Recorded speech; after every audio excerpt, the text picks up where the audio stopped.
shelter as winter approaches. He's proud of the number of APDs he's destroyed, but what about the quality of those living in shelter and climate?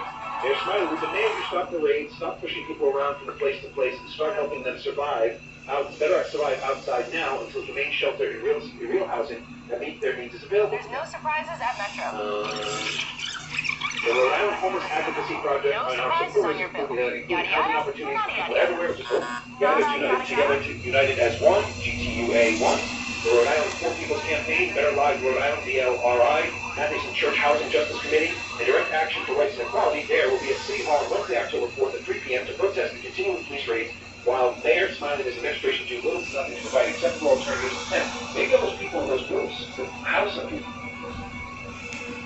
You know what I mean? Like your home alone, why not? But I'm just saying, like, maybe all the people in those groups that represent those groups, if you did fundraising and organizing, then you could be really efficient, and then you could just tell the politicians to stay out of your way.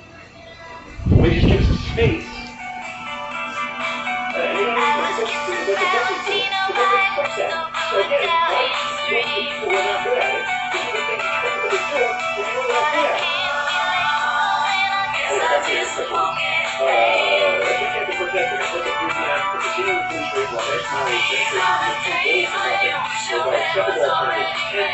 The approach to this housing crisis must be to develop effective paths to permanent, supportive, even subsidized housing, rather than to raid and clear encampments. The efforts must involve all Rhode Islanders in cities and all cities and towns. Mayors and city councils should not be avoiding